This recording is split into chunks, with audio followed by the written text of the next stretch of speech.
Hi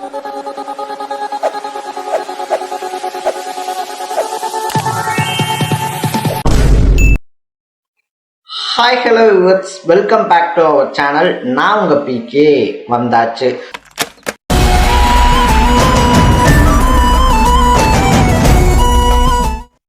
தாவேகாவோட கூட்டணி அமைக்கிறதுக்கு மிக முக்கியமான காரணமா இருந்த பிரவீன் சக்கரவர்த்தியை தொடர்ந்து இன்னொரு முக்கியமான முகமா இருந்த மாணிக்கம் தாகூருக்கு தமிழக காங்கிரசினுடைய தலைவர் பதவி இன்னைக்கு கிடைச்சிருக்கு அப்படின்னு சொல்லலாம். கூட்டணியா இருக்கும் போதே பார்த்தோம் அப்படின்னா திமுக இருக்கு இல்லையா, திமுகவை தொடர்ந்து விமர்சனம் பண்ணதா இருந்தாலும் சரி, அதை தாண்டி பார்த்தோம் அப்படின்னா எலெக்ஷனுக்கு முன்னாடியே தாவேகாவோட அலைன்ஸ் அப்படின்றத ஏற்படுத்திக்கணும் அப்படின்னு சொல்லிட்டு மும்முரமா முயற்சி பண்ணது.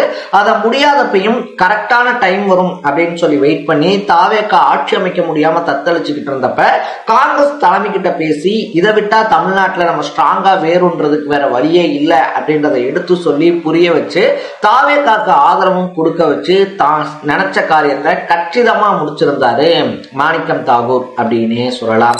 அதனால செல்வ பெருந்தகை டிஎம்கே இருக்காரு இல்லையா, டிஎம்கேக்கு தான் விசுவாசியா இருக்காரே தவிர அவர் காங்கிரஸ் கட்சியை சேர்ந்தவர் மாதிரி நடந்துக்கிறதே கிடையாது.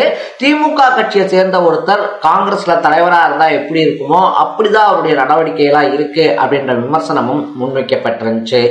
அவரை தலைவர் பதவியிலிருந்து விடுவிச்சுட்டு மாணிக்கம் தாகூருக்கு தலைவர் பதவி கொடுத்து அழகு பார்த்திருக்கு அகில இந்திய காங்கிரஸ் தலைமை அப்படின்னு சொல்லலாம். ஆல்ரெடி கூட்டணியா இருந்தப்பயே ஏகப்பட்ட விமர்சனம் அப்படின்றத முன்வைக்கிறவரு இன்னைக்கு எதிர்கட்சியா இருக்கக்கூடிய திமுகவை என்னென்ன பண்ண போறாரோ அப்படின்ற பயம் திமுகவினர்கிட்ட வர ஆரம்பிச்சிருக்கு அப்படின்னு சொல்றாங்க.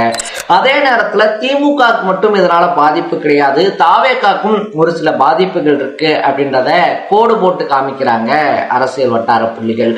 யார் இந்த மாணிக்கம் தாகூர், அவருடைய அரசியல் பயணம் என்ன, அதை தாண்டி அவரால் தமிழக அரசியல்ல இனி களம் எப்படி மாற இருக்கு அப்படின்ற மாதிரி பல விஷயங்களை தான் நம்ம பேச போறோம். அதுக்கு முன்னாடி நம்ம சேனலுக்கு நீங்க புதுசா வந்திருந்தீங்க அப்படின்னா மறக்காம சேனலை ஃபாலோ பண்ணி சப்ஸ்கிரைப் பண்ணிக்கங்க. ஃபர்ஸ்ட் ஆஃப் ஆல் மாணிக்கம் தாகூரை பார்த்தோம்னா அவர் மாணவர் காங்கிரஸ்ல இருந்தே காங்கிரஸ்ல பயணிக்கக்கூடிய ஒருத்தர் அப்படின்னே சொல்லலாம். ஏன்னா 90ஸ்லயே பார்த்தோம்னா மாணவர் காங்கிரஸ் இருக்கு இல்லையா, மாணவர் காங்கிரஸ்ல இணைகிறாரு. அங்கிருந்து பார்த்தோம்னா அதுக்கப்புறமா இளைஞர் காங்கிரஸ்க்கு போறாரு.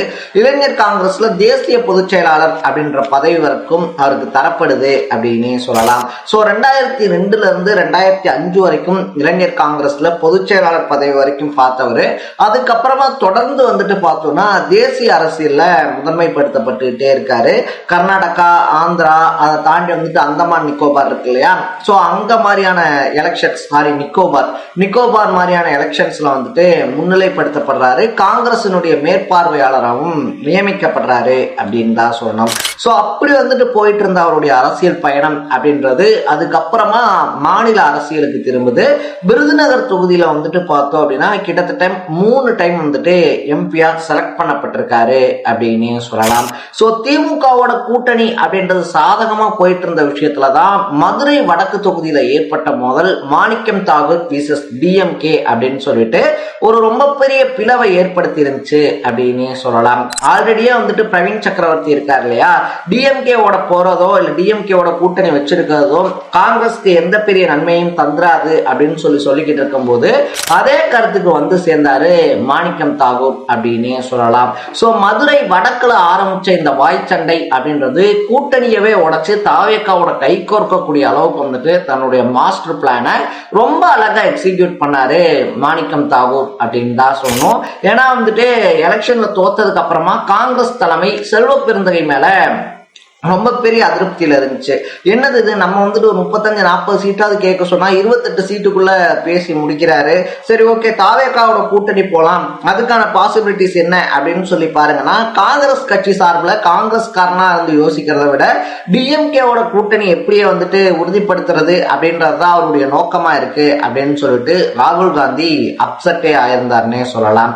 இதை தாண்டி சோனியா காந்தி கிட்ட சிதம்பரமும் இன்னொரு பக்கத்துல செல்வ பெருந்தகையும் பேசி கூட்டணி எல்லாம் எல்லாம் உறுதி பண்ணியிருந்தாலும் கூட எலெக்ஷன் ரிசல்ட்டுக்கு அப்புறமா இதுக்கு தான் நான் சொன்னேன், எலெக்ஷனுக்கு முன்னாடியே நமக்கு தாவேக்காவோட போயிருந்தோம்னா துணை முதலமைச்சர் பதவியும் இன்னும் ஒரு 3-4 அமைச்சர் பதவியும் கிடைச்சிருக்கும் அப்படின்னு சொல்லிட்டு தன்னுடைய அதிருப்தியும் வெளியிட்டு இருந்தாரு ராகுல் காந்தினும் சொல்றாங்க.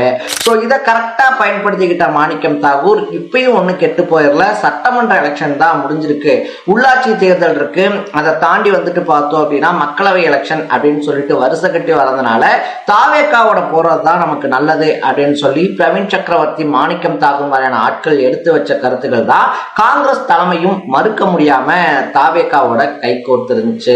சோ இதுக்கு பிரதிபலனா வந்துட்டு பார்த்தோம் அப்படின்னா பிரவீன் சக்கரவர்த்திக்கு மக்களவைக்கு போறதுக்கான ரூட் அப்படின்றத ராஜ்யசபா சீட்டின் மூலியமா கொடுத்திருந்தாரு விஜய். சோ இன்னொரு பக்கம் இதுல ஒரு ரொம்ப முக்கியமான பங்கு வகிச்ச மாணிக்கம் தாகூருக்கு என்ன பண்ண போறாங்க அப்படின்னு சொல்லி பார்க்கும்போதுதான் மாநில காங்கிரசினுடைய தலைவர் பதவி அப்படின்றதே கொடுக்கப்பட்டிருக்கு.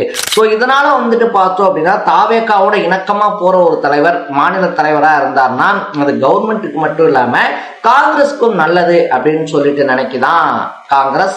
இது மட்டும் இல்லாம வந்துட்டு பார்த்தோம்னா என்ன தேவை அப்படின்றத மாணிக்கம் தாகூர் மாதிரியான ஆட்கள் இருக்கும்போது உள்ளாட்சி தேர்தலில் எங்களுக்கு இத்தனை சீட்டு வேணும் அப்படின்னு சொல்லி டிமாண்ட் பண்றதா இருந்தாலும் சரி, அதை தாண்டி அடுத்து வரக்கூடிய மக்களவை எலெக்ஷன் இருக்கு இல்லையா, அதுல எந்தெந்த தொகுதிகள் வேணும், எது எது வேணும் அப்படின்னு சொல்லிட்டு ஸ்ட்ராங்கா கேட்டு டிமாண்ட் பண்ணி காங்கிரஸ்க்காக களத்துல இறங்கி வேலை பார்க்கக்கூடிய மாணிக்கம் தாகூர் மாதிரியான ஆட்கள் தலைவரா வரும்போது காங்கிரஸ் இன்னுமே வலிமையாகும். ஏன்னா 67க்கு அப்புறமா இப்பதான் மறுபடியும் வந்துட்டு காங்கிரஸ் அமைச்சரவையில இடம் அப்படின்றது வாங்கியிருக்காங்க.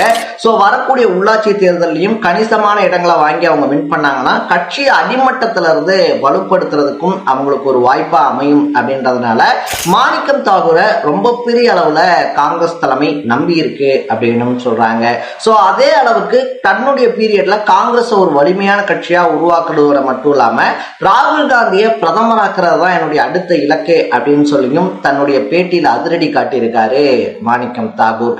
காங்கிரஸ் அப்படின்னாலே கோஷ்டி மோதல் அப்படின்ற சிச்சுவேஷன்ல காங்கிரசினுடைய புதிய தலைவரா பதவி ஏற்றிருக்கக்கூடிய மாணிக்கம் தாகூர் அதை எப்படி ஹேண்டில் பண்ண போறாரு, அதை தாண்டி சிட்டிங் கவர்மெண்டா இருக்கக்கூடிய தாவேகா கிட்ட எப்படி காங்கிரஸ் கட்சிக்காக பேசி காரியங்களை சாதிக்க போறாரு அப்படின்றத நம்ம பொறுத்து இருந்தா பார்க்கணும்.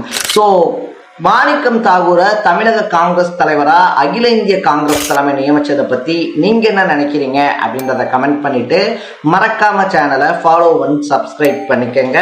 நாளைக்கு இதே மாதிரி இன்னொரு இன்ட்ரெஸ்டிங்கான வீடியோவோட சந்திக்கலாம். Bye by.